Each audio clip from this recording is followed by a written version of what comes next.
ребята, здравствуйте.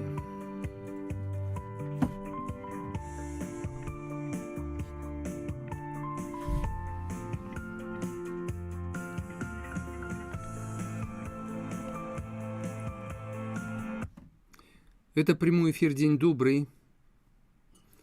Слово «добрый» так не просто произносить в это тяжелое время. Я хочу попросить прощения у Бога о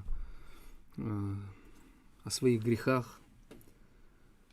Грехи – это когда ты не делаешь все как надо, находишь повод проявить равнодушие, несмелость, думаешь о себе. Время настолько сложное, тяжелое. С этим временем я сталкивался только когда читал в книжках, смотрел фильмы, но никогда лично с таким тяжелым временем не сталкивался. Обещал проводить трансляции вечером в пятницу, в субботу, в воскресенье, но не проводил, потому что у меня был шок. Я находился в таком состоянии упадка сил, и эти несколько дней, 4-5 дней, адаптировался к тому, что творится. Зло, разрушение, убийство, война, все это все кошмарное. Но самая главная война идет за душу человека. Наступит день, когда у всех у нас жизнь закончится, у кого-то раньше, у кого позже. И весь вопрос в том, что с твоей душой. Поэтому я желаю всем нам одержать победу над своим эгоизмом, над злобой, которая внутри. И попросить прощения у Бога. И стараться оставаться, быть светом там, где очень легко стать тьмой.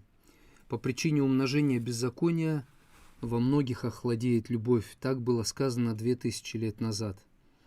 И это сбывалось всегда на протяжении этих 2000 лет. И, к сожалению, за всю историю человечества люди, согласно каким-то исследованиям, жили в мире максимум 200 лет, а может быть и того меньше. В основном войны, разруха, злость, негодование. Люди устают от этого. Но чтобы по-настоящему одержать победу, начать нужно с того, чтобы попросить прощения у Бога о своих грехах, чтобы Бог простил тебя, чтобы у тебя появился разум оценивать все и действовать правильно. Герасим откроет первый час нашего эфира. Я видел войну до края земли, песок, поросший вереском, со слезами собак,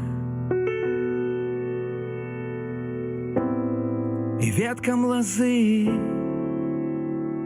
постоянно нужен сок. И нелегко найти тропу за множеством широких дорог. Но Бог придет,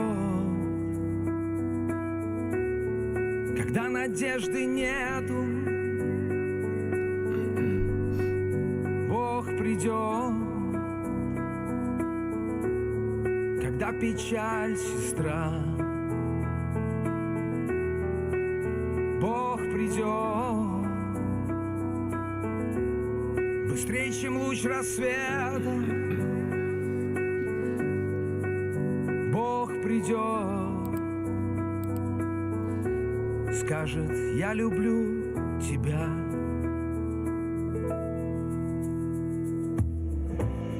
В ночной тишине есть непременно чья-то боль. Прохожих глаза прячут страх, ищут покой. Сомнения и гордость моя отвели меня от колодца. Но я помню вкус воды, что неземной водой зовется. Но Бог придет, когда надежды нету. Поделитесь трансляцией, поставьте лайки. Бог придет, когда печаль, сестра. Гусар, Бог создал нас хорошими, Бог придет, а мы принимаем решение быстрее, чем луч по-своему. рассвета. Бог придет, скажет: я люблю тебя.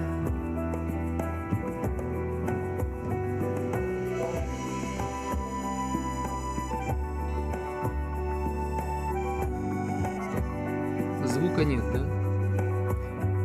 В Инстаграме напишите, пожалуйста, кто-нибудь еще, кроме Анастасии, есть звук или нет звука. В Одноклассниках есть, да, я вижу. В ТикТоке есть, вижу, да.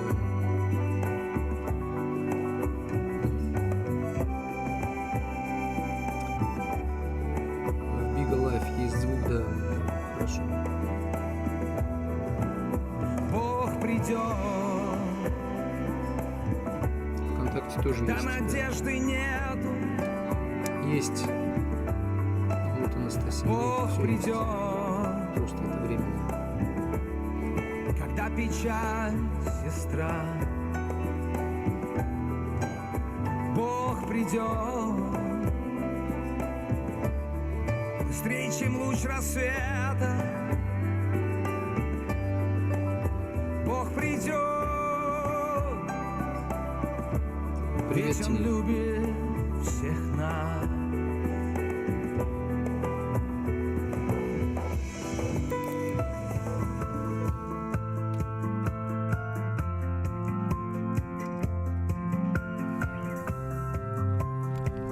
Это прямой эфир, день добрый. У нас от Гусара вопрос, Евгения, а вот зачем нам Творец дает чувство, за которое потом начисляется грех?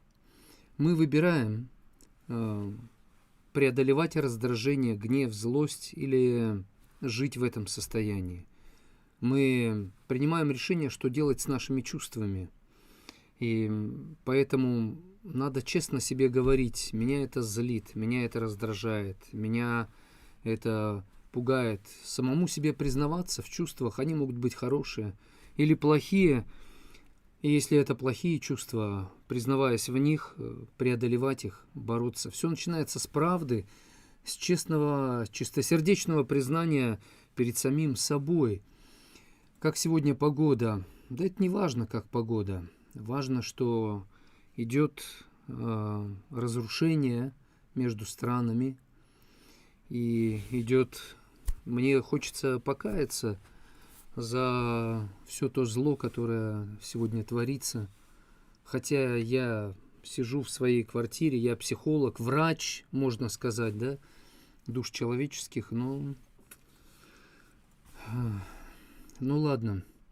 У нас сегодня первый час посвящен теме, что делать с негативными событиями и новостями, когда происходит перегруз. Во-первых, невозможно от этого отдалиться, и нельзя отдаляться от негативных событий и новостей. Это часть жизни. Если это пришло в твою жизнь, то это надо прожить. Я, например, испытал шок,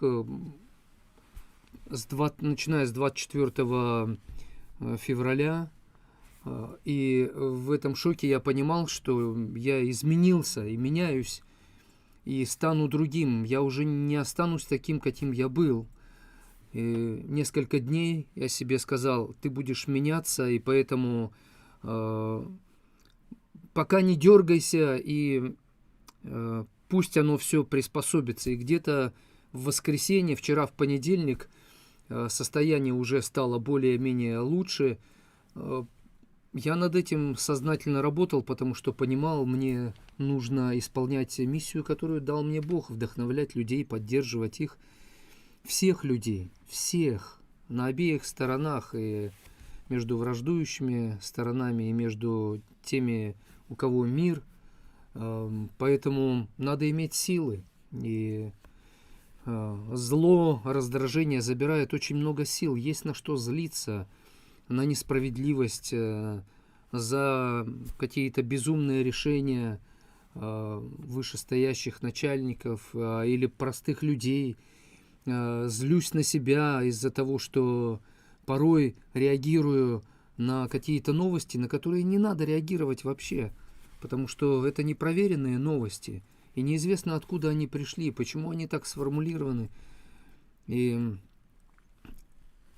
наша нервная система, наш головной мозг вот в этих нынешних сложных обстоятельствах адаптируется автоматически. Так Бог создал нас, что когда мы сталкиваемся с кризисом, с перегрузкой, автоматически включается у нас режим выживания, приспособления к обстоятельствам, и нужно взять паузу, как бы плыть по течению, да, какое-то время, несколько часов или несколько дней, потому что в этот период изменений кардинальных, очень сильных, во-первых, мы защищаемся, типа, нет, этого не может быть.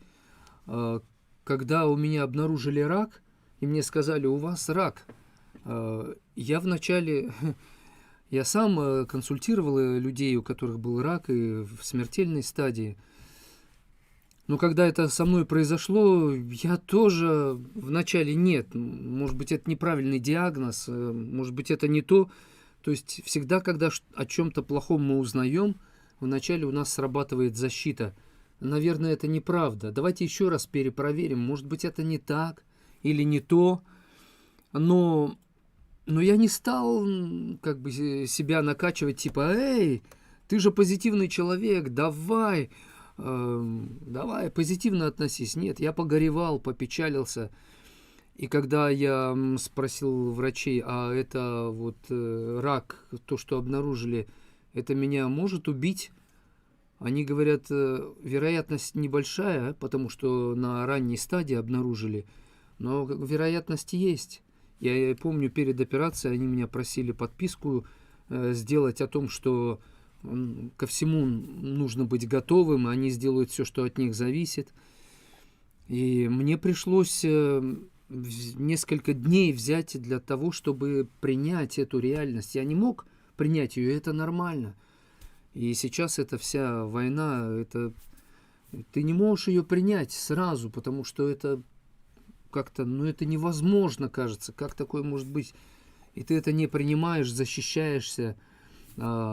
И это нормально, это не равнодушие, это просто люди адаптируются. Ты смотришь на одних, они смеются, другие замыкаются в себе. То есть люди ведут себя как-то неадекватно, как тебе кажется. Дайте людям время адаптироваться. Спустя некоторое время будет понятно, кто в каком состоянии находится и кто какое решение принял.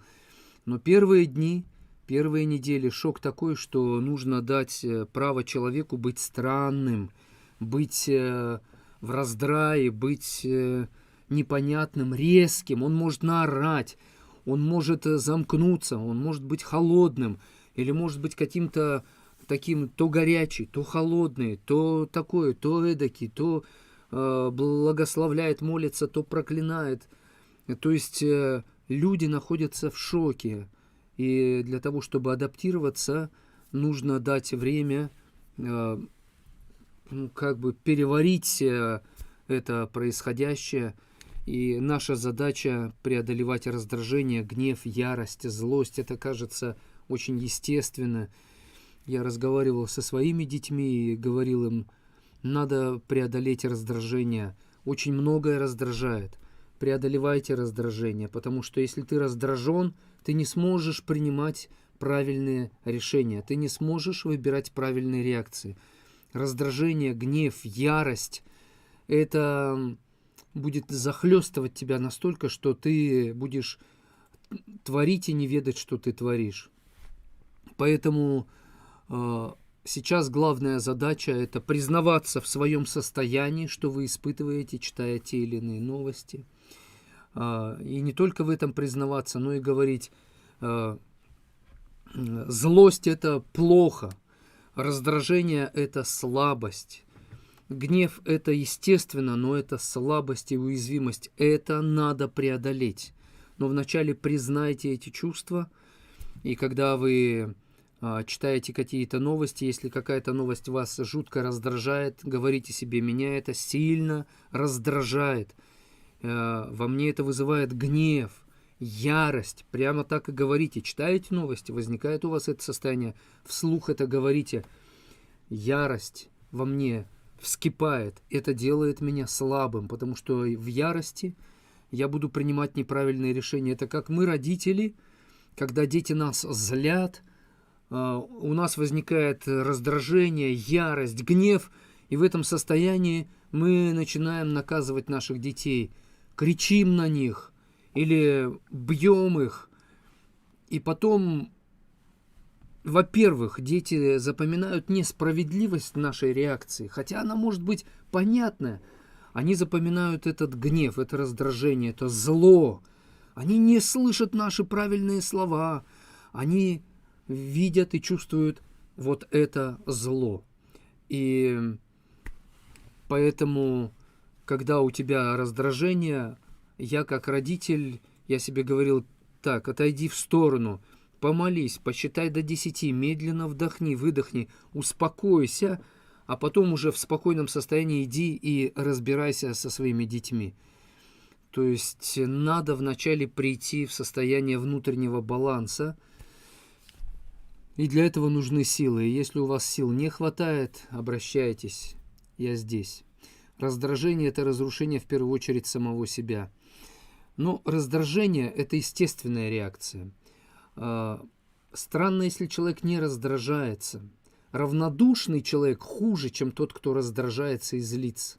Равнодушие – это молчаливое одобрение плохого, что может происходить. Равнодушие – это ужасно.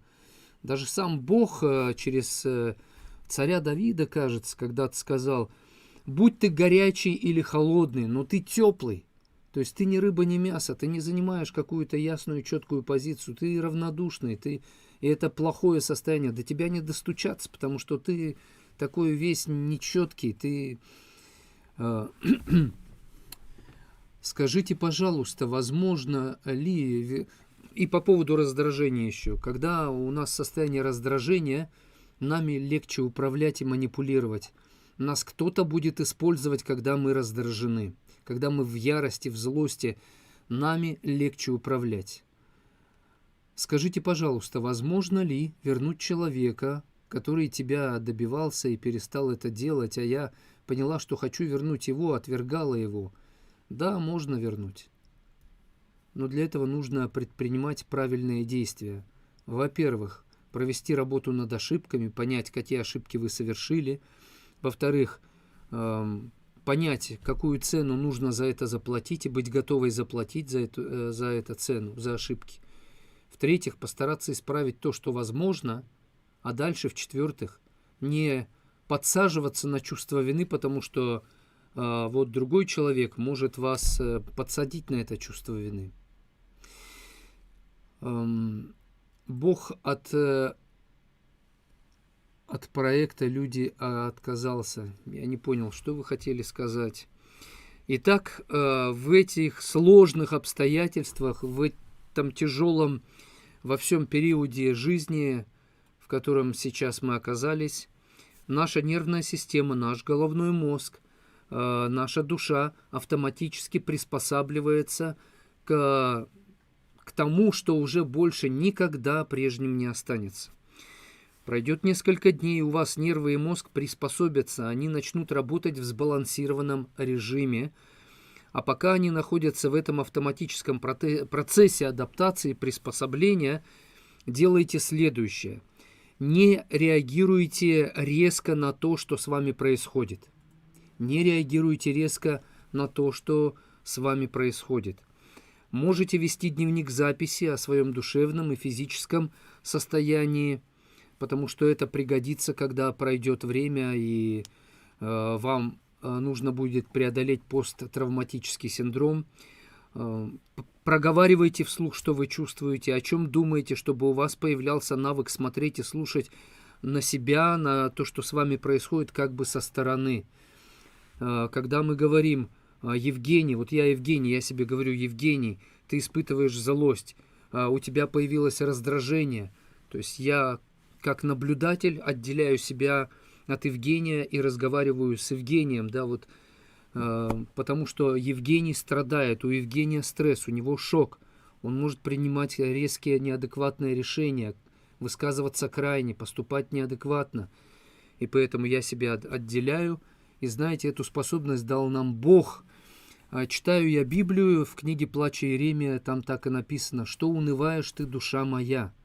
Что смущаешься? Что унываешь ты, душа моя?» У человека есть тело, есть душа. Душа состоит из мыслей, чувств, но дух есть у человека. И вот этот дух обращается к душе и говорит: «Что унываешь ты, душа моя?» У нас есть дух. Дух, который создал Бог. И мы способны отделить себя и говорить со своей душой: «Что ты чувствуешь? Расскажи мне». Конечно, людям, которые не верят в это, им будет сложнее. И я, как психолог, знаю своих коллег, которые тоже не верят в Бога, в отличие от меня. Но все равно они говорят: нужно отделить себя от себя, и нужно создать некие аффирмации, нужно создать образ, в котором ты будешь отстраненно смотреть со стороны, как бы вообразить себе. Ну да, это тоже дает определенный эффект. Меня зовут Евгений Сарапулов, я психолог. Сегодня в первом часе говорим о перегрузке из-за негативных событий и новостей. Приходят уже сообщения, начинаю на них отвечать.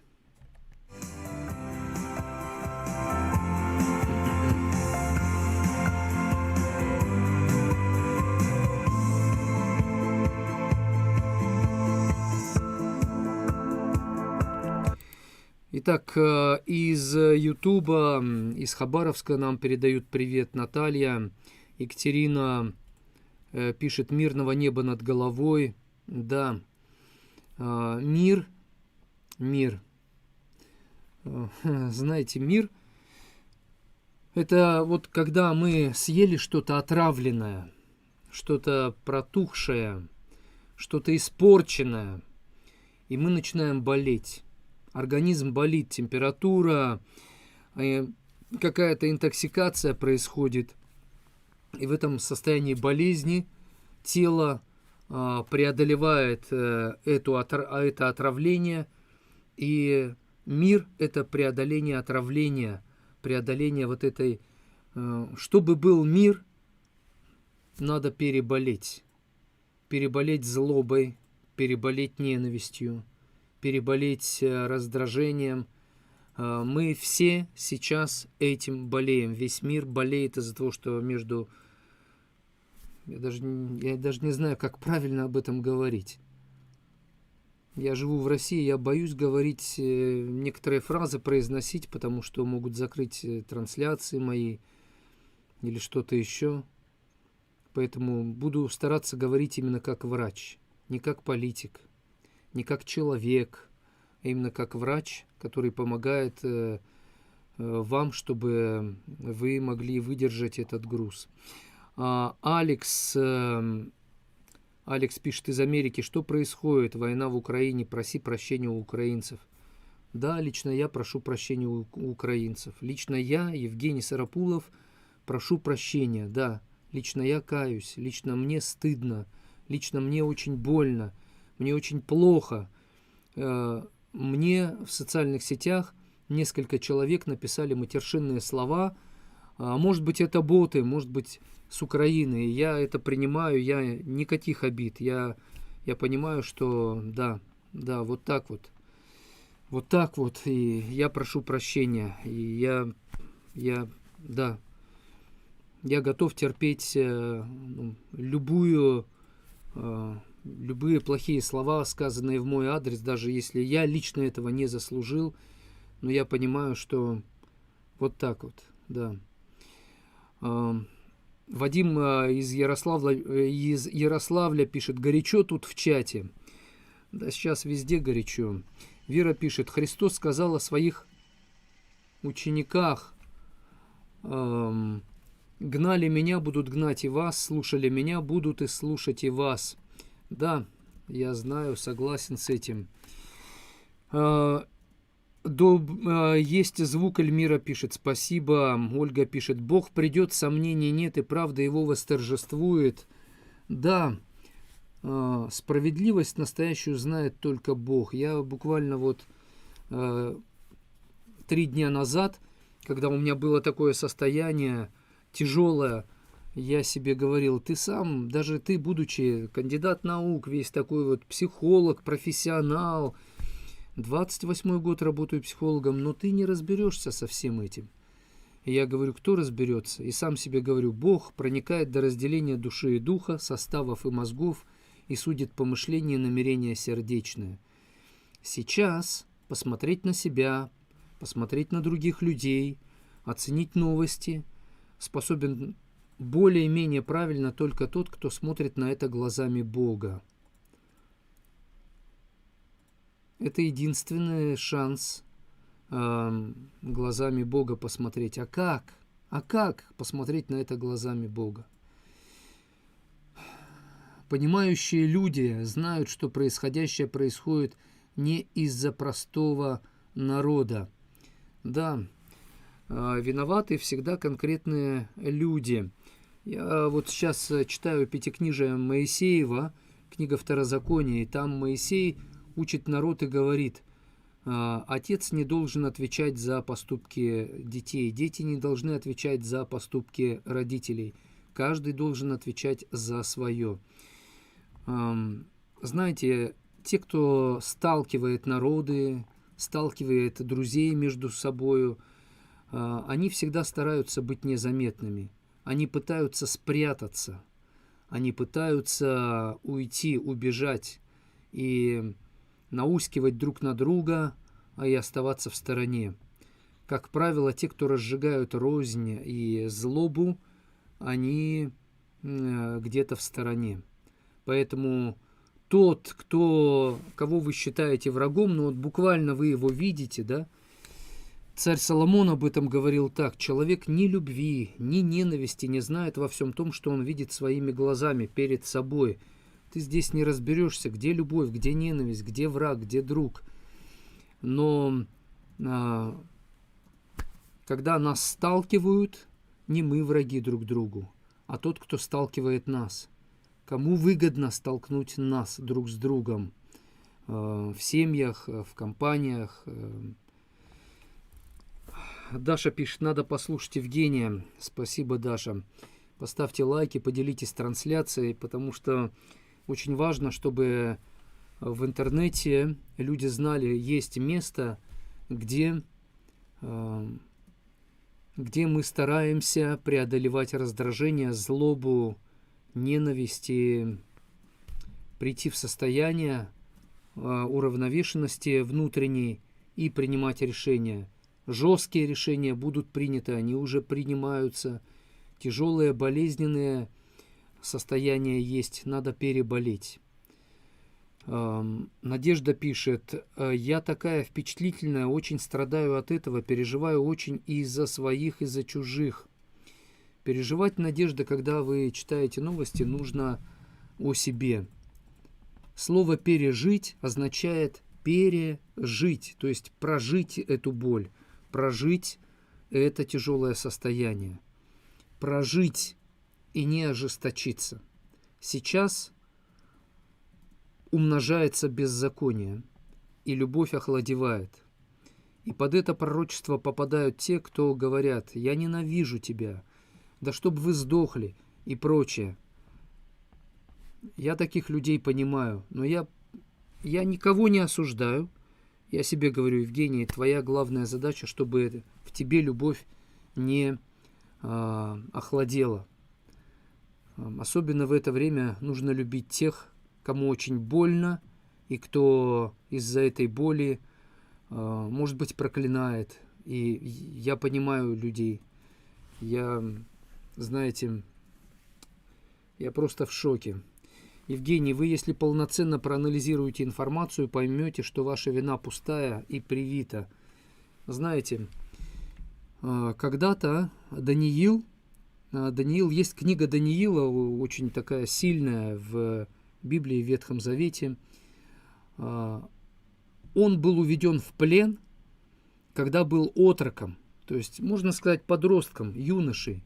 Когда он стал уже взрослым мужчиной, стал премьер-министром, то есть главным лицом после царя, он молился и говорил: Господи, прости нам наши грехи, прости нам наше равнодушие. Он, Даниил, не был виноват во многом, потому что за грехи его отцов, дедов Бог увел в плен весь израильский народ и рассеял по лицу земли. Но Даниил говорил: прости нам.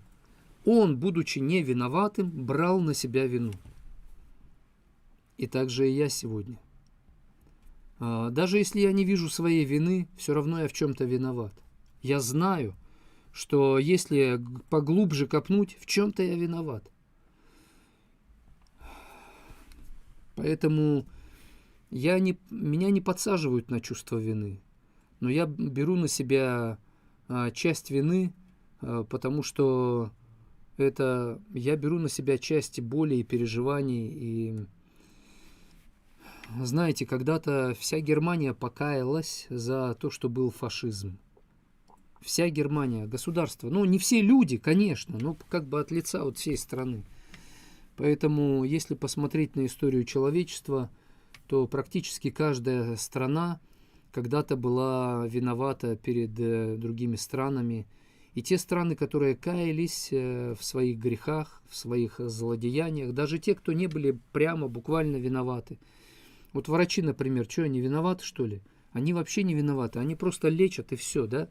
Во время мира или войны они лечат. Что, они виноваты? Но и они тоже. И страна, которая кается, просит прощения, у такой страны есть шанс. У такой страны Бог дает шанс. Так, пишет нам Светик: у меня вообще нет нервных клеток, я ко всему проще отношусь. Нервные клетки есть у всех. Она же точнее Нина пишет: верно, раздражение — это крик души и симптом слабости. Светик пишет: только для чего, если он не обращает на тебя внимания? Я не понял, о чем вы. И Нина пишет: разумеется, надо всем включать мозги, они тоже устали и не могут все это переварить. Пол пишет: надо поменьше смотреть телевизор. Мы не можем избежать новостей, они залазят к нам. И об этом нам расскажут соседи, близкие, но ты об этом все равно узнаешь. Ты не можешь спрятаться от негативных новостей. Они есть. Светик спрашивает: вы психолог? Да, я профессиональный психолог. Таскира пишет: сейчас все боятся сказать свое мнение, поэтому не знаешь, как правильно выразиться. Да. Именно это является одной из проблем. Сейчас у нас музыкальная пауза. Лиза Лукашина с песней «За тобою пойду». Она поет о Христе, который пришел и умер за грехи каждого человека. За Гитлера, за всех злодеев, какие в истории человечества были, за всех добрых людей, за всех нас он умер, отдал жизнь свою. И Лиза Лукашина говорит: я за тобою пойду. В темные времена нужно идти за ним. В самые тяжелые темные времена и в истории человечества, в истории страны, в истории вашей компании, в вашей жизни, я лично выбрал пойти за ним. Потому что... А за кем идти? За кем бы вы предложили идти сегодня?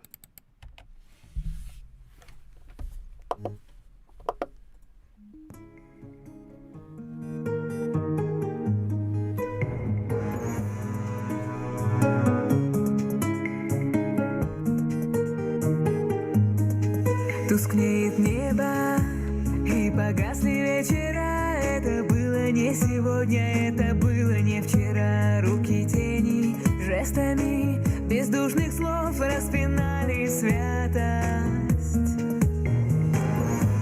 И ты был готов, ты был готов. ВМ. Ты кто был первый готов, начал? ты был готов, ты был готов. За тобой пойду, разреши мне, за тебя я умру, за тебя я умру. Не дай любить, чтоб страдания твои моей душой убить, моей душой убить. За тобой пойду, разреши мне, за тебя я умру, за тебя я умру. Небо дай любить, чтоб страдания твои моей душой убить, моей душой убить. Бессильны слезы, что обжигают, как свеча. Это было не сегодня, это было не вчера. Души тени растворяются из глаз. Умер 1000 лет назад, чтобы спасти сейчас. И ты был готов, ты был готов. Вы у нас эксперт в Ты ВМ? был Вы айтишник, готов, не ты эксперт в был политике. готов, И я не эксперт в ты политике. был готов. За тобой пойду, разреши мне, за тебя я умру, за тебя я умру, за тебя я умру. Небо дай любить, чтоб страдания твои моей душой убить, моей душой убить. За тобой пойду, разреши мне, за тебя я умру, за тебя я умру,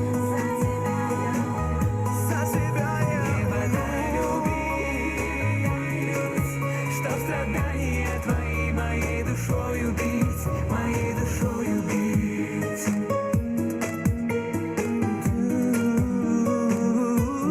Ну еще хлебнем горе из-за всего этого.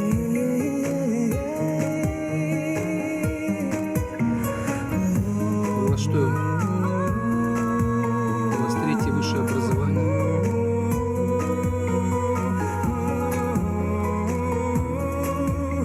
Вы не работаете экспертом. Вы работаете айтишником. Образование у вас хоть 5, хоть 10 может быть. Идите и работайте экспертом, тогда, а не айтишником. Небо дай любить, чтоб страдания твои моей душой убить, моей душой убить.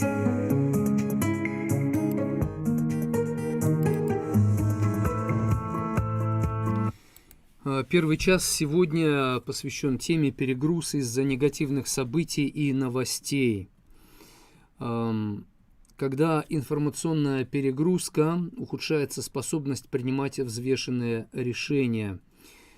Мы не способны принимать взвешенные решения, когда происходит информационная перегрузка.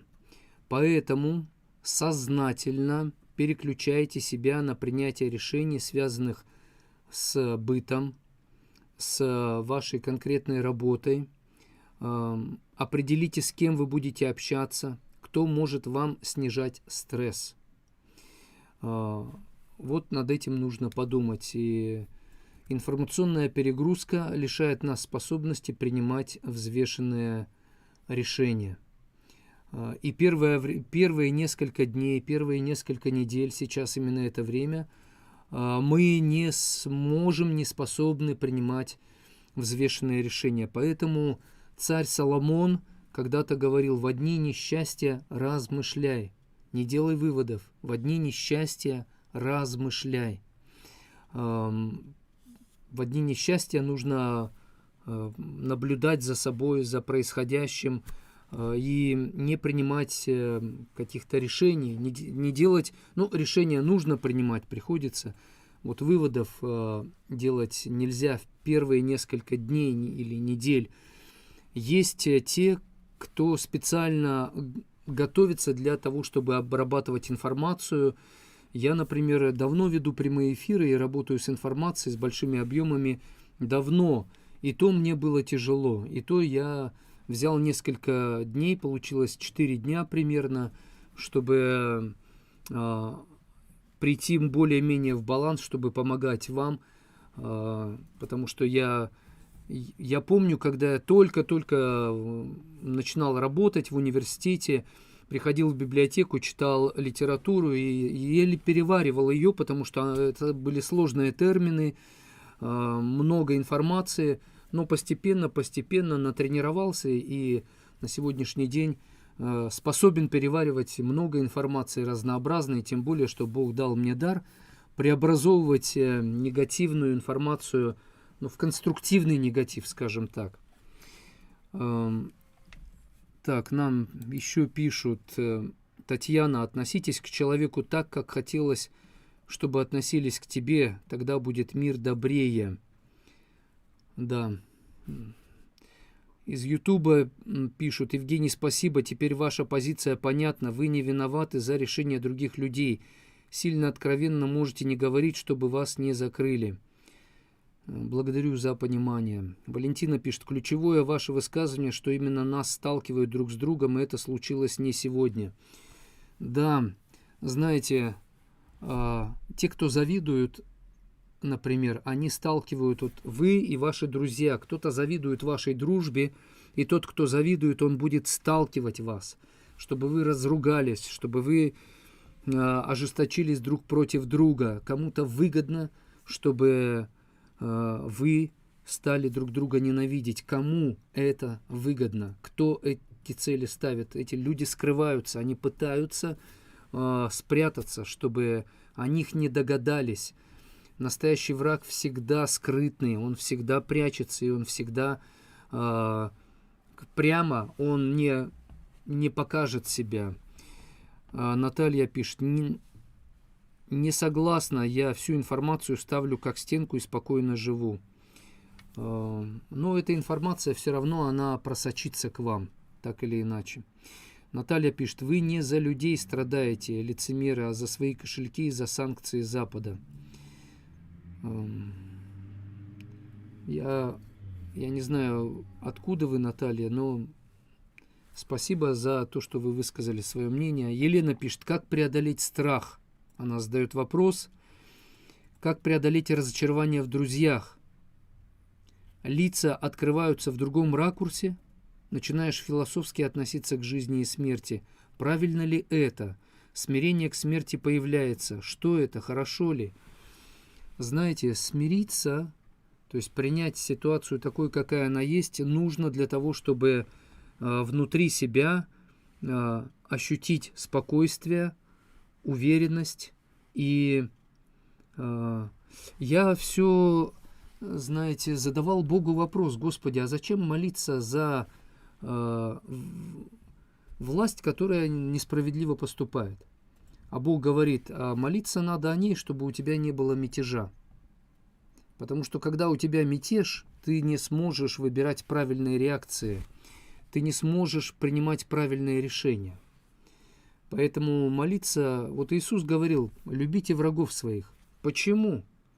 Потому что если ты не любишь врага своего, ты становишься тоже как враг. Ты даже этого не замечаешь.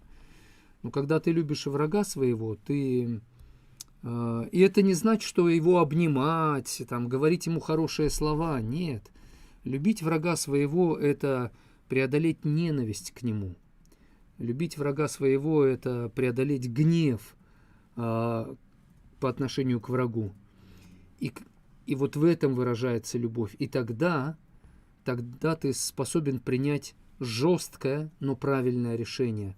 Правильное решение, не основанное на чувстве мести, а когда у тебя любовь, ты способен понять, как поступать по справедливости.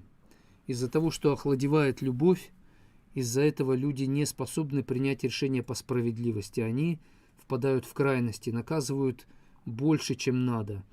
Или какие-то еще там крайности возникают. Вот, Елена, примерно такой ответ. Оксана пишет: все мы хороши, хочется осудить, Господи, прости. Да. Валентина пишет: спасибо вам за ваше спокойствие, читая негатив, умеете ответить без нервов. А мне надо отвечать без нервов, но чтобы мне без нервов отвечать, мне нужно бороться с самим собой, со своими грехами, со своим внутренним состоянием раздрая. В первую очередь я борюсь с самим собой в этих кошмарных обстоятельствах, которые сейчас возникли. Чтобы не стать равнодушным, чтобы не закрыться, чтобы не впасть в какую-то крайность. Потому что я понимаю, мне нужно оставаться светом и солью. И Бог к этому призвал: будьте светом и солью. И чтобы говорить правду, чтобы знать, в чем правда, нужно в первую очередь преодолевать раздражение и злость внутри себя.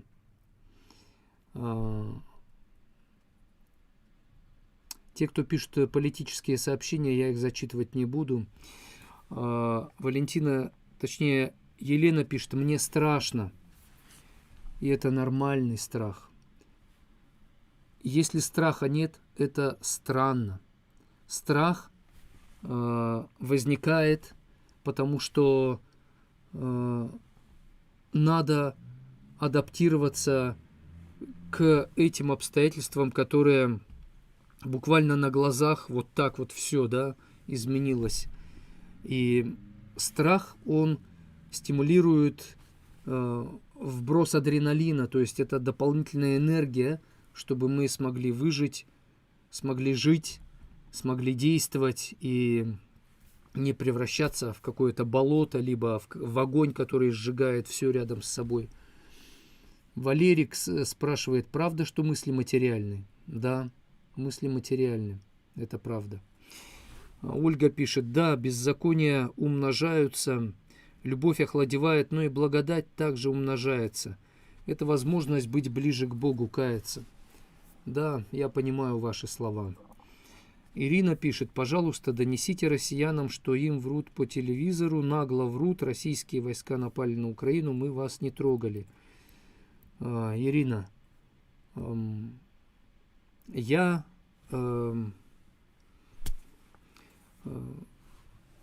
что я могу на это сказать?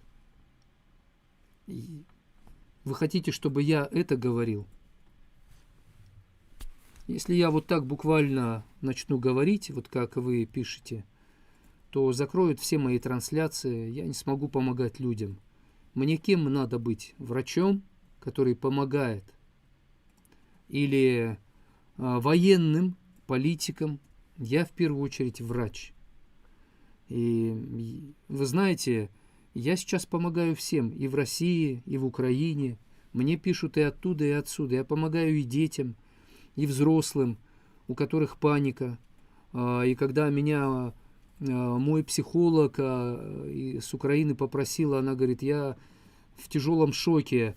Говорит: Евгений, можешь написать рекомендации практические?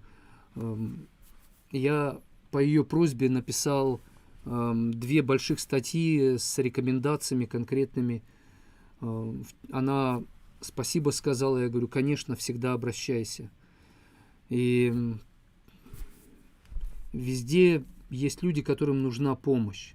Вот есть Красный Крест. Я как Красный Крест. Иду и помогаю там, где человеку тяжело, и он не знает, что делать. И я туда иду и помогаю. Алла пишет: страшно всем нормальным людям. Время жуткое. Да. Она же, Алла, пишет: нет ненависти ни к кому, а мы, простые люди, страдаем. Да. Потому что кому-то выгодно, чтобы была злость, чтобы была ненависть. Людмила пишет: Евгений, ну какая любовь всех ко всем, это утопия, как блаженные ходили. Знаете, любовь не радуется неправде, но она сорадуется истине. Есть правда, ну, как говорят, у каждого там правда своя, есть истина. И истина Божья говорит, что все согрешили и лишены славы Божьей. Все. Однажды ко Христу пришли ученики его и сказали: «Учитель, вот тут башня упала на людей, они вообще обычные люди, жили да и жили». Потом еще пришли ученики и говорят: «Вот там вот зло произошло, убили людей». Иисус говорит: «Знаете, если не покаетесь, то также погибнете. Погибнете несправедливо из-за чего-то или там справедливо. Жизнь людей на земле заканчивается. Наша жизнь коротка на земле. Она пройдет. Она закончится. И вопрос: а что ты скажешь Богу о том, что ты делал и как, и чего?» Поэтому очень важно, чтобы мы в первую очередь поняли, что прощение от Бога нам нужно всем. Когда человек просит прощения у Бога за свою злость, за ненависть, тогда Бог дает ему способность поступать по справедливости, потому что справедливость нужна. Михаил пишет: «Мудрость проявляется в спокойствии». Да. Посмотрите фильм или почитайте книгу «Хижина». Почитайте, посмотрите. Я думаю, что будет очень кстати. Спасибо всем большое. Я ухожу на перерыв. Через 8 минут встретимся у нас. Во втором часе будет тема «Помочь справиться с тревогой и страхами своим близким». Когда у них тревога, паника, им очень тяжело. Меня зовут Евгений Сарапулов, я профессиональный психолог. И помните, что я врач, не буквально, да, но я как врач, да, как скорая помощь. И поэтому не ждите от меня ответов как от политика, или как от военного, или как от какого-то официального лица. В первую очередь я психолог. Продолжит наш эфир песни в исполнении Герасима.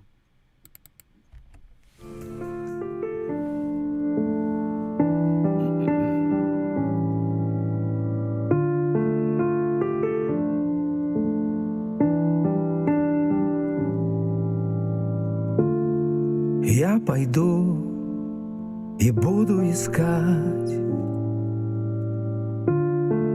а чего пока сам не пойму. Чей-то голос внутри не дает мне спать, и кто-то внутри что-то хочет сказать. То ли эхо любви твоей, то ли голос души моей. Я пойду по дорогам земли, утону в этих красках весны. Чей-то голос внутри не дает мне спать, и кто-то внутри что-то хочет сказать. Я переподключу вас. То ли эхо любви твоей, то ли голос души моей. Чей-то голос внутри не дает мне спать, и кто-то внутри что-то хочет сказать. То ли эхо любви твоей, то ли голос души моей.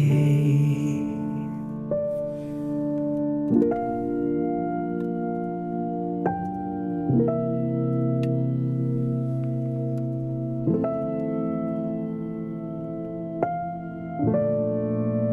зависло.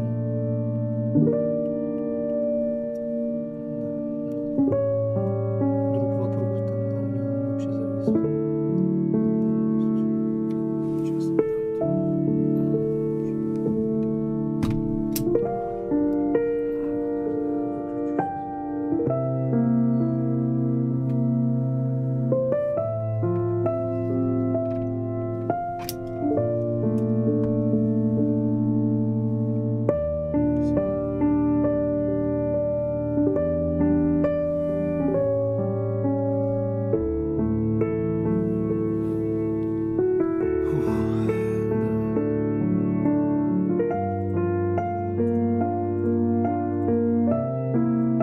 да, Антон Константинов, я с вами согласен.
Наталья. Может быть, я слишком много имел, может, спешил слишком жить, может быть, может быть, я слишком быстро успел самых любимых забыть, может быть. Может, мне Бог подарил этот мир, словно ребенку любя. И этот мир ослепительным был. Друг, помоги мне понять, стану ли я счастливей, если любить так сильно. Дай мне все деньги мира, стану ли я счастливей. Все покорив Олимпы, все отомстив обиды, стану ли я счастливей, стану ли я счастливей. Может быть, так привычно устал я от восторженных глаз. Может Мир не будет быть, прежним. может быть, я равнодушием предал тех, кто меня не предаст. Может быть, может, мне Бог подарил этот мир, словно ребенку любя. И этот мир ослепительным был. Друг, помоги мне понять, стану ли я счастливей, если любить так сильно.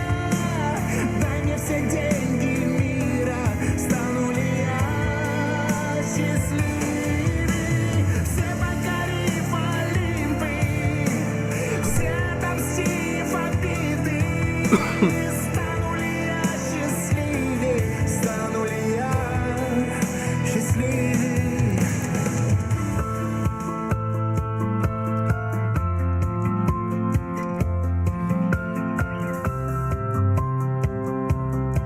Нет, я не снимался. Меня с актерами постоянно сравнивают. Считают, что я где-то актером еще играю. Нет, я психолог.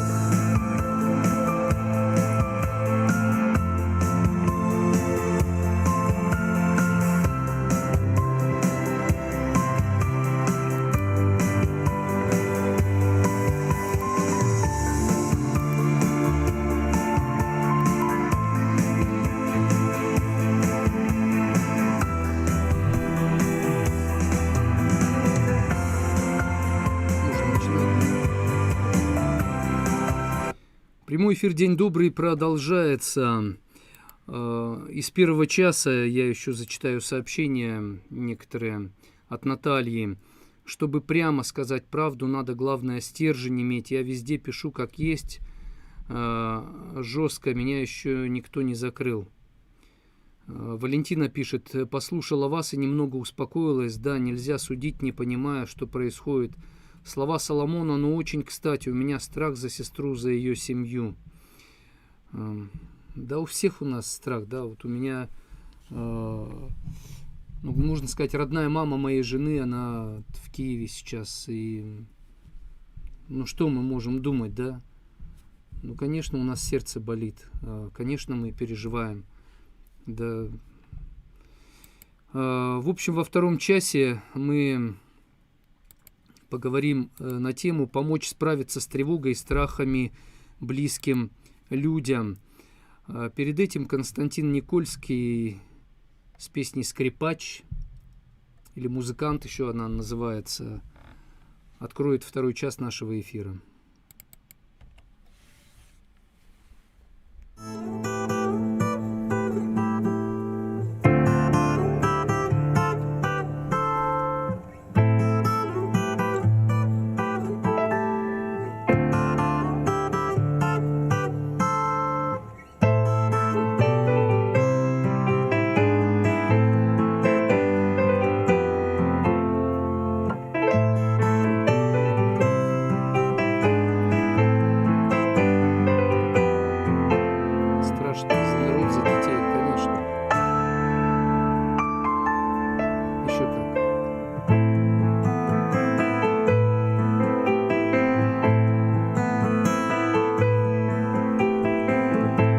Повесил свой сюртук на спинку стула музыкант, расправил нервной рукой на шее черный бант. Подойди скорей поближе, чтобы лучше слышать. Если ты еще не слишком пьян, о несчастных и счастливых, о добре и зле, о лютой ненависти и святой любви. Что творится, что творилось на твоей земле, все в этой музыке ты только улови. Вокруг тебя шумят дела, бегут твои года. Зачем явился ты на свет, ты помнил не всегда. Звуки скрипки, все живое, скрытое в тебе разбудят. Если ты еще не слишком пьян, о несчастных и счастливых, о добре и зле, о лютой ненависти и святой любви. Что творится, что творилось на твоей земле, все в этой музыке ты только улови.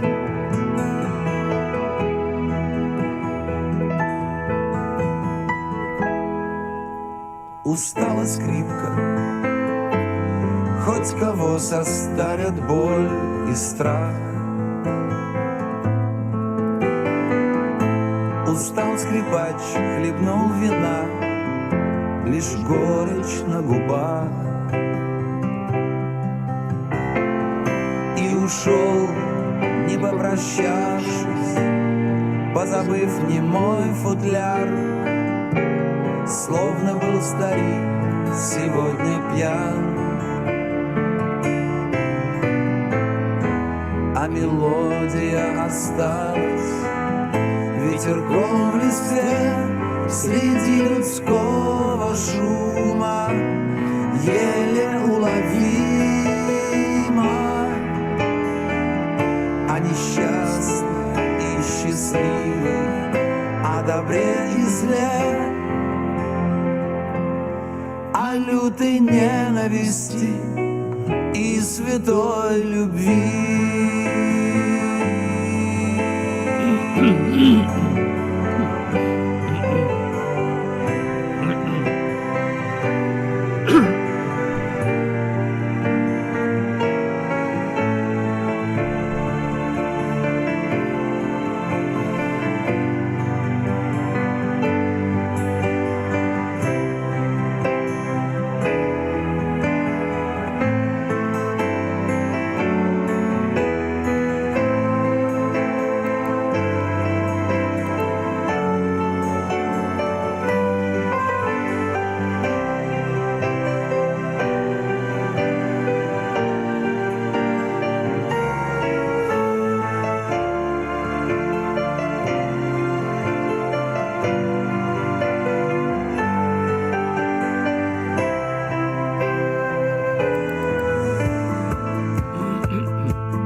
Это прямой эфир «День добрый». Я ведущий Евгений Сарапулов, профессиональный психолог. Веду эфир именно как психолог. Не как человек, не как политик, не как военный, не как ученый, именно как психолог, как врач. Поэтому помните об этом, когда пишете мне или задаете вопросы. Итак, помочь справиться с тревогой и страхами близким.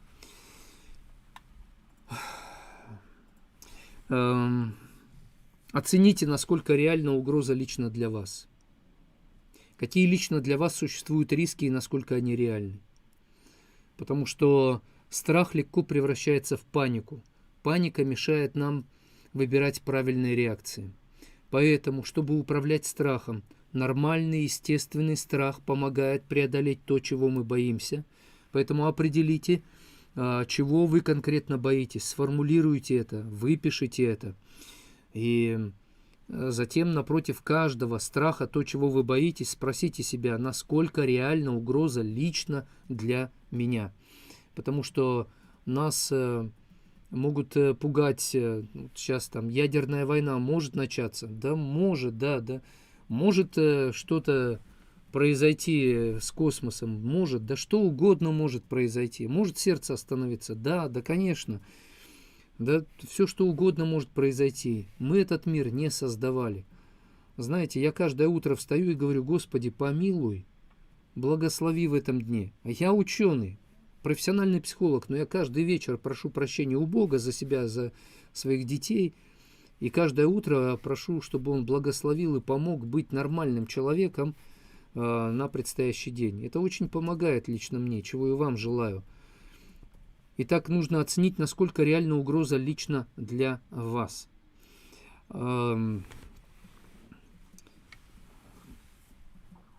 Наши близкие, вот они сейчас в Киеве находятся, они прячутся в убежище в метро. И буквально вчера написали, уже научились различать звуки, летит снаряд или там пуля, или что это. И уже примерно знаем, надо бояться или не надо, потому что по звуку ты уже примерно определяешь, где-то чуть подальше улетит или поближе. И почему это произошло? Потому что они молятся, и они говорят, вот у нас выбор, здесь можно эвакуироваться, там, возможность есть сегодня. И сегодня им надо принять решение, либо остаться, потому что там бабушки, дедушки, бабушки, и надо им помогать, потому что они, невозможно всех, да, там, эвакуировать. И вот у них выбор, им самим себя спасти или остаться помогать. И они верующие люди. И знаете, мы с женой, это наши же близкие, это мама моей жены там, и мы смотрим, как они на все это реагируют, и они укрепляют нашу веру. Они дают нам силы. Находясь там в тяжелейших обстоятельствах, они укрепляют нашу веру. Я тоже часто это Я помню, когда в ночь, то есть мне должны были вырезать рак, делать операцию, я вечером встал, смотрю на город, город живет своей жизнью, а я вот в этом онкологическом центре, так сказать, в число избранных попал, да, у которых такое заболевание тяжелое. И я говорю: Господи, благослови всех людей в этом городе, добрых и недобрых. И если уж мне суждено завершить свою жизнь завтра, то я хочу, чтобы от меня исходило только добро. Я не хочу проклинать тех, кто меня обижал, не хочу желать зла тем, кто сделал мне зло. Но я прошу тебя, кстати, вот о чем я молюсь, это о том, чтобы Бог дал силы тем, кто за правду. У тех, у кого есть власть для этого, ответственность среди военных, среди политиков, кто действительно за правду, чтобы Он их укрепил, чтобы дал сил, вдохновил, дал особой мудрости. И вот так проблемы самосуд нельзя. Нужно. Я помню, когда в Беслане был после теракта и помогал детям, которые были как раз в зале, где вот этот взрыв произошел, и взрослым. Но в частности, когда помогал детям, некоторые пацаны, они говорят: я хочу уничтожать, убивать всех вот этих вот негодяев, террористов. Я говорю, и парни эти говорят прямо сейчас беру там гранатометы, автоматы, пойду и буду убивать. Я говорю: нет, подожди, иди и стань военным. Иди и стань человеком, у которого будет власть и право брать в руки меч и наказывать тех, кто творит зло. Иди, выучись, научись пользоваться силой, и тогда вперед. Ой, как же тяжело, да, все это переносить, непросто. Разработайте свой план действий, чтобы вы были способны помочь своим близким справиться с тревогой и страхом. Вам нужно самим определить, насколько реальная угроза, какие угрозы есть и какие угрозы действительно являются реальными для вас, потому что у страха глаза велики. Вы можете пугаться того, что пройдет мимо вас, а надо бояться того, что действительно к вам пришло или придет. Разработайте свой план действий, лично для себя, вот просто для себя, не для семьи, не для ваших близких, для себя. Что вы можете в этом дне, вот конкретно в этом дне, сегодня вторник, предпринять, какие ситуации могут возникнуть и что вы будете делать. Для себя определите, потому что спасать других мы способны, когда мы умеем себя спасать. Но есть, правда, правило. Если ты в панике, если тебе ужасно, если ты в стрессе, начинай помогать другим. Тогда тебе легче будет преодолеть свое состояние паники, свой стресс и управлять страхами, тревогой, которая есть у тебя. Я помню, когда мне позвонил человек, он был где-то в зоне стихийных бедствий, и говорит: я сижу на дереве, тут такой потоп идет, и будет сейчас меня тоже захватывать, и я погибну, захлебнусь. И он звонит мне прямо с дерева, я прямой эфир веду, это было лет 7 назад, что ли. Я ему говорю: так, посмотрите, что вы видите вокруг. Он начал мне называть дома, деревья, там что-то. Я говорю: а посмотрите, есть ли кто-то из людей рядом? А он посмотрел и говорит: да, есть рядом, и назвал место, где, я говорю, примерно сколько. Я говорю: так, значит, вы будете спасать этого человека, вы будете помогать этому человеку. И вы знаете, я не спасатель, я не работал в МЧС, но Бог дал мне мудрости, я помог ему составить план, как спасать этого человека. И когда он спасал этого человека, он сам спасся. И он потом мне сказал: если бы не вы, я говорю: слава Богу, знаете, если бы не Бог, но, будучи профессиональным психологом, не МЧСником, мне удалось спасти, потому что я знаю правила. Если ты помогаешь другим спасаться, тебе легче спасти будет и самого себя. Скоро до нас дозвонится Наталья Вутинцева из Перми. Она у нас традиционно бывает в эфире. Поэтому сейчас я зачитаю еще сообщение. Пишет нам... Так, секундочку. Антон, точнее Ирина пишет: конечно, психологи наши в панике, они сидят дома, а рядом бомбят дома. Но я знаю психологов, которые прямо там, в эпицентре, находясь в бомбоубежищах, помогают. И когда моя коллега-психолог с Украины сказала: Евгений, у меня прям сил нет помогать, помоги.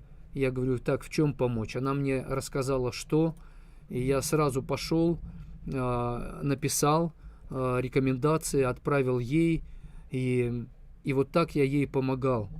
Сейчас она сама стала уже другим помогать, то есть где-то через 3-4 дня она пришла в состояние более-менее силы, но я был несказанно рад поддержать и вдохновить и помочь. Это было очень для меня просто за честь. Антон пишет: Евгений Владимирович, жить значит иметь проблемы, а решать их значит расти интеллектуально. Вы со мной согласны? Согласен. Итак, у нас Наталья дозвонилась из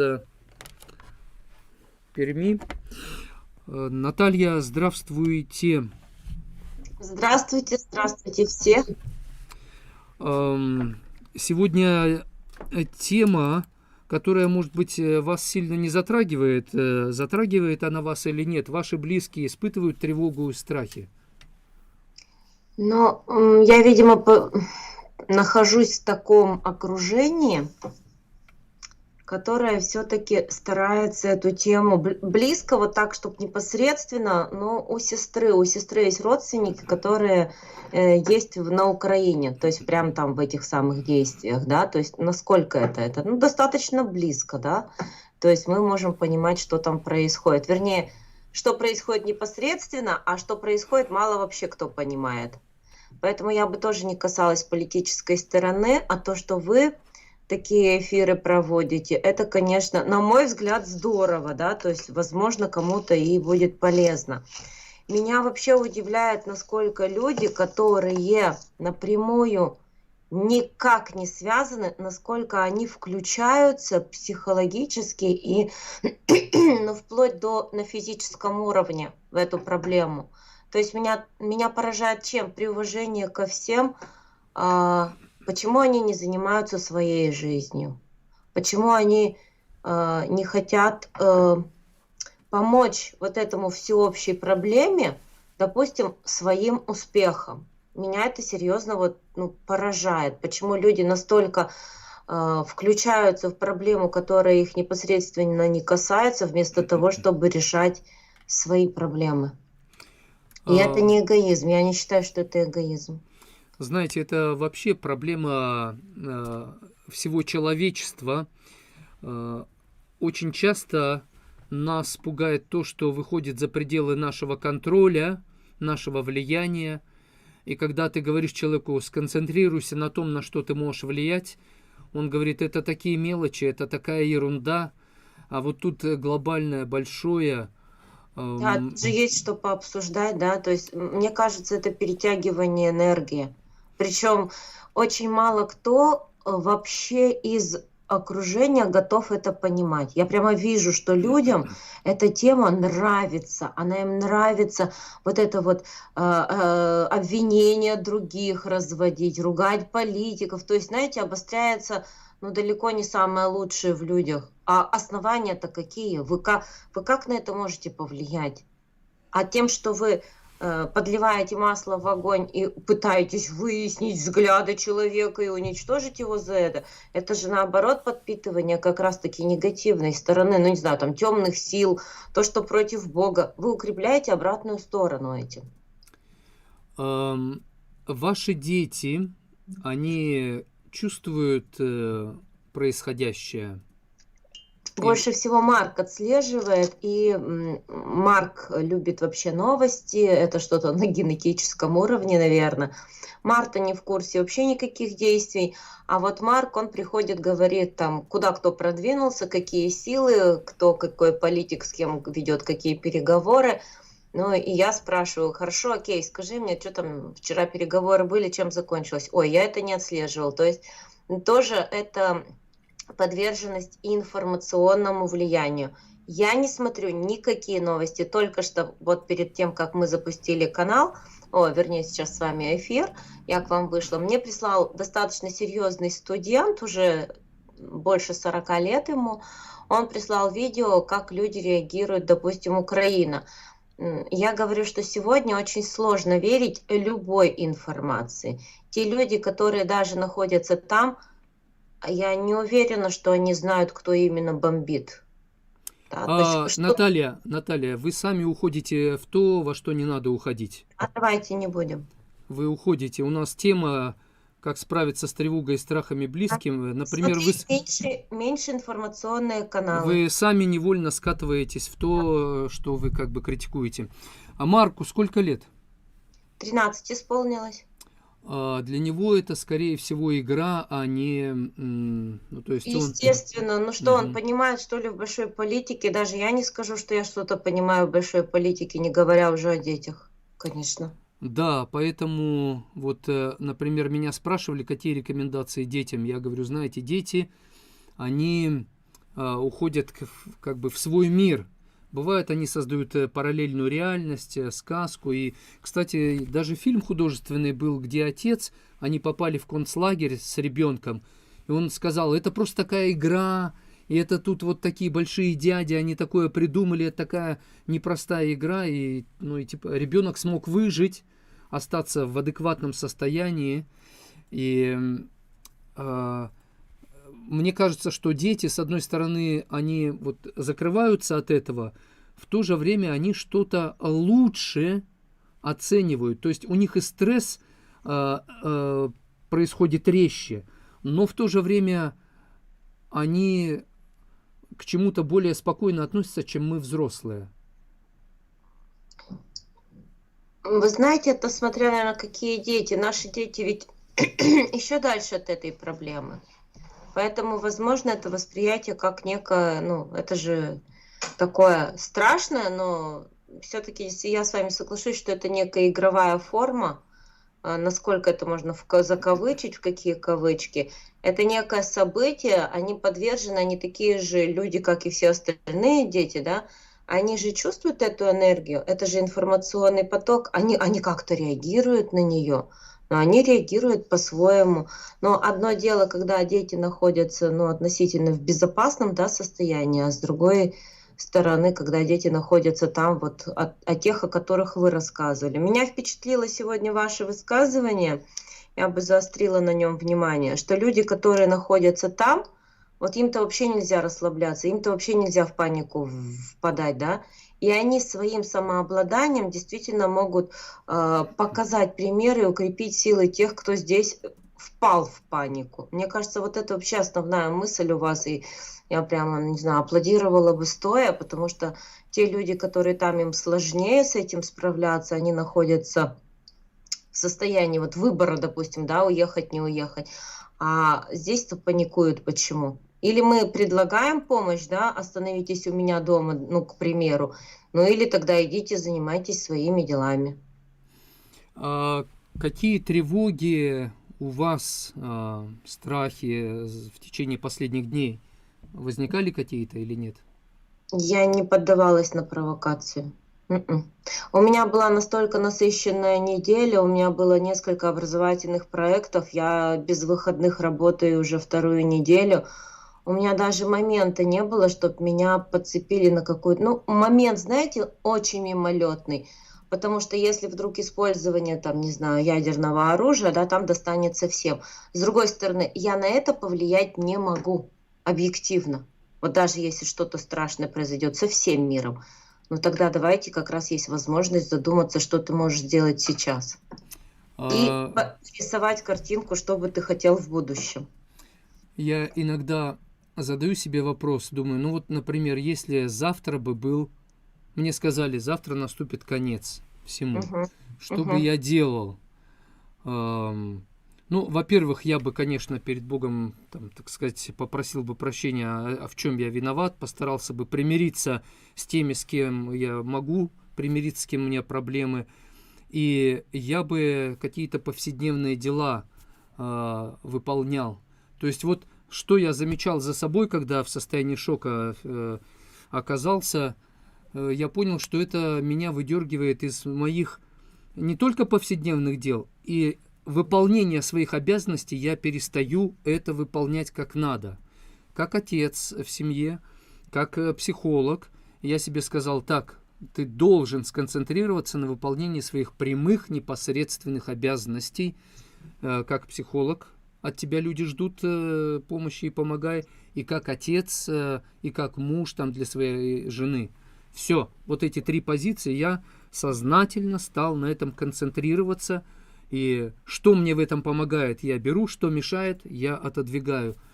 Потому что я понимаю, ну, если я бы был премьер-министр, да, или кто-то, то от меня люди ждут спокойствия, уравновешенности, что я оценю рану на душе человека и правильно ее залечу, как врач, как бы души, по состоянию душ, да, болеют души. Еще, когда вы же видели в жизни людей, которые в состоянии паники находятся. Ну, не обязательно сейчас, а вообще вот сталкивались же с такими людьми? Или Ну, нет? скорее, да. Когда вы с такими людьми рядом были, что вы делали? Или что надо делать, по-вашему, чтобы Дышать. самому не заразиться этой паникой, да? Сначала самому не подхватить это, не подхватить эту волну. Угу. Не подхватить волну, а второе это что ты можешь предложить, подышать или не знаю, поприседать или еще что-то поделать. Потому что вопрос, мы можем остановить эту панику человека или не можем? Слово «успокойся», но не на всех действует, словесная форма, да? То есть вот какие-то вспышки там, не знаю. Еще надо смотреть агрессивность, насколько это опасно для вообще окружающих. Мне надо какой-то либо конкретный пример, либо, ну, вспышки какие-то, перепалки. Я просто говорю, успокойтесь, вообще вы себя слышите, что вы делаете, говорите. А так, в принципе, нужно сохранять самообладание. Когда вокруг паника, главное, те, кто не паникуют, да, их состояние сохранить. И я думаю, что тогда есть возможность подействовать на тех, кто в панике. Вот тут сообщение есть, оно, наверное, ближе, чем даже мое высказывание к вам. Елена пишет из Израиля. Удивительно, что это происходит с такими странами, у которых богатый исторический опыт этого испытания. Это лишь продолжение новых споров. Вопрос такой, почему мы не извлекаем уроки из прошлого? Почему наступаем на одни и те же грабли? Почему опять? Потому что претензия на мировое господство и мировой раздел мира будет всегда, пока мы живы. Очень интересную притчу встретила вчера-позавчера. Она метафорическая такая достаточно, что люди попросили у Бога сделать мир, чтобы не было войны.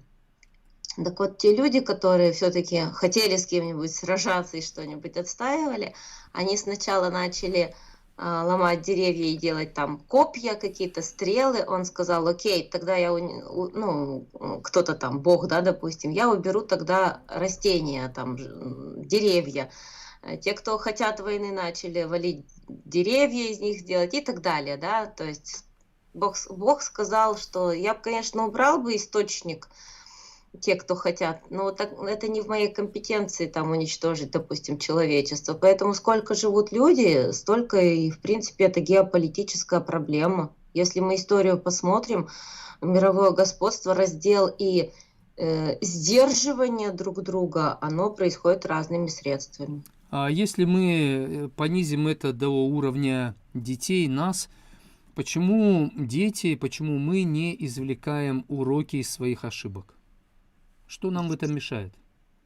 Мне кажется, знаете, поколение за поколением, да, новое поколение, новое поколение, новое следующее поколение. Человеческая природа, она противоречива, но, если можно сказать, дуальна. То есть в нашей природе есть разные силы, и добра, и зла. И мне кажется, вся наша история человечества — это как раз борьба этих сил. Ну, пока так, пока я не вижу прям вот, чтобы выход был, ну, любая утопия, антиутопия пишет о справедливом распределении. Но ведь мы, ну, не знаю, я понимаю, как остальные, не знаю, как понимают. О себе буду говорить. Это же связано с сущностью человека. Это огромная работа над собой и огромный высокий уровень осознанности. Так, чтобы кого-то не клинило и не уносило в какую-то сторону, это достаточно сложно. А второй момент, представляете, все люди такие высокоосознанные, высокодуховные и намерены творить созидательное там действие, и цель у них благо. Мы живем в конкретном мире, наше благо всегда конкретно, и наше благо сталкивается с другими пониманиями другого блага. Мне кажется, вот это вот столкновение на конкретном уровне, оно переходит вот в эту большую геополитическую проблему. Самолеты, на которых мы летаем, они очень безопасны на сегодняшний день, достаточно, ну, такие. Однако эта безопасность была написана на крови трагедий предыдущих, и когда изучали специалисты, почему разбился самолет, что произошло, тщательный, буквально микроанализ всех деталей, нюансов позволял технологии улучшать, ну и прочие моменты. То есть, к сожалению, 21 век, но проблемы как будто в феодальном, в каком-то неандертальском веке, да, то есть вроде бы цивилизованное стало человечество, столько уже написано, столько сказано, столько всего. Почему ошибки мы допускаем, как будто бы только вот из пещеры вышли? Что это? О чем это говорит? Ну, у меня только все тот же вариант, вот эта вот природа человеческая. Мы же не можем заморозить ее и передать следующему поколению наш опыт вот прям весь в деталях. Он вроде бы повторяется, но уже исторические условия другие. Каждый человек, вот знаете, учится ходить. Почему мы сразу не рождаемся с хождением? Вот я думаю, с этим связано, что в течение жизни поколения одного конкретного человека мы вынуждены проходить какие-то стадии развития. Классно, конечно, можно научить ходить. Я помню, как ходили мои, допустим, брат с сестрой. У меня почему-то был страх, что они упадут. Когда пошли мои дети, у меня страха не было. Вот можно работать только с внутренним ощущением этого. Кто меня научит? Ну, никто не учил. Быть увереннее. Ты уверенная, будут уверенно шагать твои дети. Может быть, что-то от психологии как раз-таки. То есть, как мы будем воспитывать новое поколение, допустим, самообладание, самодисциплина. И это все равно не исключит вот этих выпадов, на мой взгляд, пока. Пока человеческая природа, я считаю, что в этом и прелесть, что она несовершенна. А с другой стороны, вот обратная сторона. Вот такого вот, что мы не учимся. Кто-то же учится, а кто-то не учится. Поэтому нам с вами нужно учиться так, чтобы показывать другим пример. Спасибо большое за участие. Очень сложное время, и сложные эфиры будут. Спасибо, что вы... Можно я Круглову отвечу в комментариях? Он пишет, можно, да, один комментарий? Только с вашего позволения. Да, я, правда, не знаю, о чем он там написал. Слово «успокойтесь» в нашем мире уже раздражает, Василий Круглов пишет. Ну тогда сядьте, на мой взгляд, да, можно еще, наверное, то, что еще больше будет раздражать. Сядьте и пишите напротив тех раздражающих слов, которые вас раздражают, напишите, что бы вы хотели слышать, что бы вас успокоило. Но я бы сконцентрировала внимание на будущем, да. Даже те люди, которые находятся в более жестких условиях, чем мы, они пишут, они учатся думать о светлом будущем, и они таким самым заряжают атмосферу вокруг.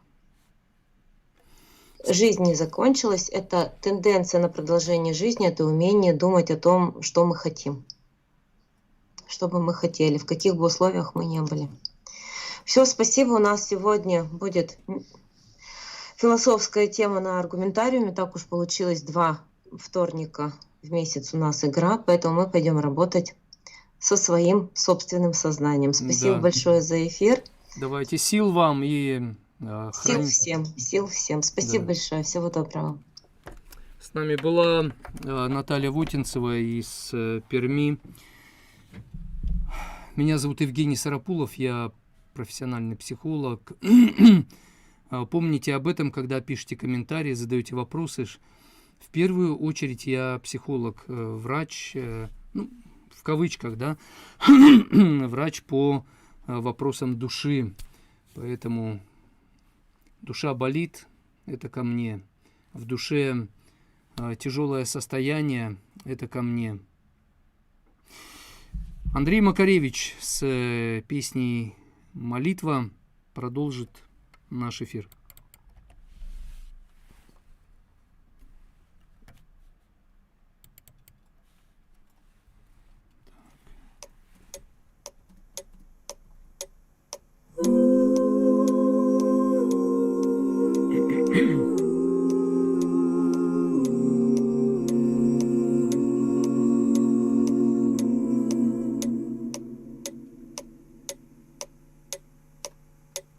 Пока земля Да, еще Мару Тарт, разные вертится, с ней взгляды. пока еще ярок свет. Господи, дай же ты каждому, чего у него нет. Мудрому дай голову, трусливому дай коня, дай счастливому денег. Не забудь про меня, пока земля еще вертится. Господи, Твоя власть, дай рвущемуся к власти навластвоваться всласть. Дай передышку щедрому, хоть до исхода дня. Каину дай раскаяние и не забудь про меня. Я знаю, ты все умеешь, я верую в мудрость твою, как верит солдат убитый, что он проживает в раю, как верит каждое ухо тихим речам твоим, как веруем и мы сами, не ведая, что творим. Господи, мой Боже, зеленоглазый мой, пока земля еще вертится, и это ей странно самой, пока ей еще хватает времени и огня. Дай же ты всем понемногу и не забудь про меня. Дай же ты всем понемногу и не забудь про меня.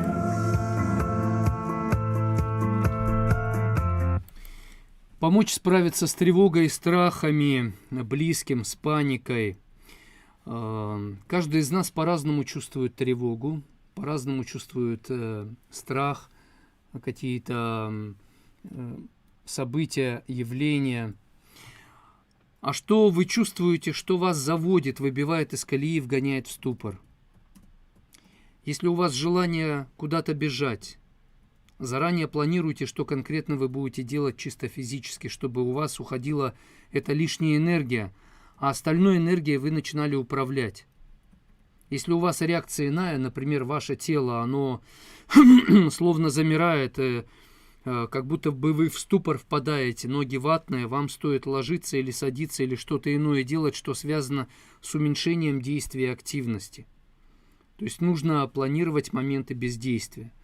Если вы человек такой эмоциональный, импульсивный, и вам хочется вот прям куда-то бежать, заранее планируйте, что вы будете делать, конкретно там что-то копать, что-то вот физически делать. Вам нужна активность. Если вы не запланируете активность, вы начнете хаотичные какие-то действия совершать, которые будут наносить вред вам и окружающим. Если у вас вот такое состояние ступора, то заранее планируйте, что вот лягу там, полежу столько-то, в это время там включу какую-то музыку или буду думать об этом. Обратите внимание, где именно в теле вы ощущаете тревогу. И как в теле это проявляется. Вот в этих частях тела. Пейте больше жидкостей. Обнимите кого-то или обнимите даже сами себя. Медленно вдыхайте и медленно выдыхайте. Укутайтесь в одеяло. Учитесь наблюдать за своими ощущениями в теле, словно со стороны. Это позволит вам не зацикливаться на негативе. Вы вот благодаря тому, о чем я вам говорю, если это практиковать, вы начнете чувствовать, что вы что-то контролируете. Паника возникает у нас из-за того, что ощущение, что ты ничего не можешь контролировать. Все вышло из-под контроля. Поэтому концентрируйтесь на очень простых вещах.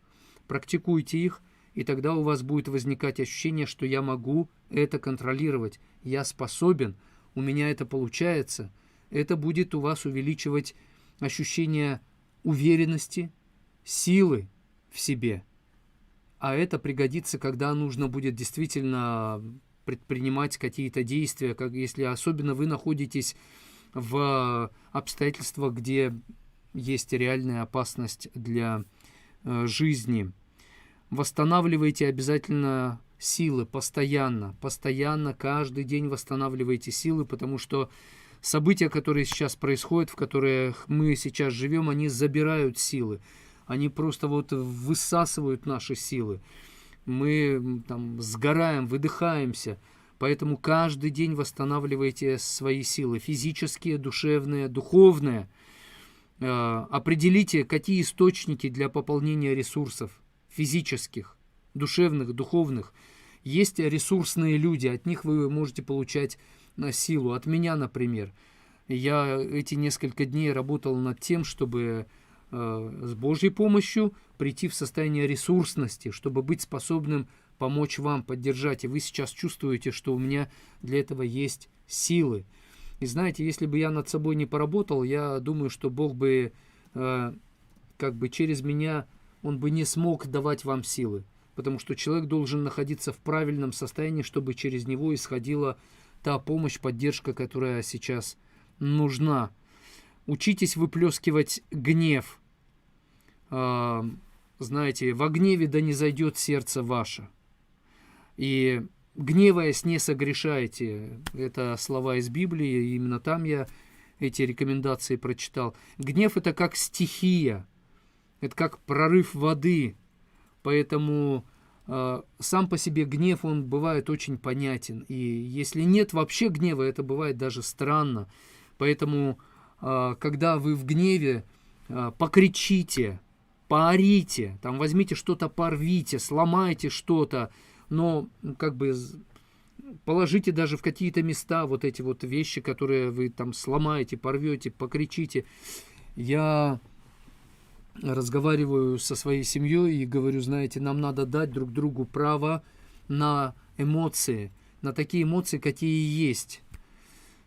Вот дать право быть какими-то резкими, там, странными, эмоциональными, потому что каждый по-своему из нас, не затыкайте друг другу рот, пусть выпустит пар человек, выскажется, может быть, в своих эмоциях он говорит что-то не то, не так, но это эмоция, это не столько содержание, не то, о чем он там вот именно выводы сделал, да, это просто он выплескивает свое состояние. Поэтому принимайте людей, какие они есть. То есть сильно, резко не реагируйте на их резкое поведение. Второй час нашего эфира закончился. У нас еще есть сообщение. Давайте я минуту-полторы возьму. Татьяна пишет: все придет в свое русло, нужно подождать, терпения и спокойствия нам всем. Ну и, конечно, действовать тоже надо. Но действовать адекватно может тот, кто внутренне находится в состоянии покоя, уверенности. Это очень важно. Валентина пишет: не бывает крутых изменений без жертв. К сожалению, да, придется пройти через боль, чтобы измениться. Но одних боль покалечит, а других вылечит. Надо правильно пройти через боль. Гульмира пишет: «О Господи, спаси нас от бед и прости наших знавших и не знавших грехи». Согласен, Гульмира. Майкл пишет: нами всегда играют в русскую рулетку, хотим мы этого или нет, и никак на это невозможно воздействовать. На это можно воздействовать. Как я сегодня вначале говорил, не позволяйте людям манипулировать вами. Для этого нужно преодолевать раздражение, гнев, ненависть. Потому что если вы в состоянии раздражения, гнева, ненависти постоянно находитесь, вами кто-то будет манипулировать и управлять. И чаще всего это будут какие-то люди с недобрыми намерениями. Сегодня первый день весны, и этому хочется порадоваться, а такие события происходят, словно замораживается все теплое, все горячее остывает, и любовь остывает, охладевает. Ольга пишет: больше года не была с вами. Спасибо вам, Евгений, что вы являете верность, развиваетесь, радует то, что много Слова Божьего. Ну, сейчас я вообще психолог, я в принципе не призван быть священником, проповедником, потому что я психолог, да, но сейчас такое время, когда нам нужны силы свыше особенно. Что мы можем, так это молиться за них, за себя, за других, за этот мир, в котором так много войны и боли. Спасибо всем, кто слушали нас, кто был с нами. Храни вас Бог. Не сдавайтесь за 5 минут до чуда. Встретимся завтра в 7 часов утра. Трансляция в Одноклассниках, ВКонтакте, в Бига Лайф и в ТикТоке еще немножко продолжится.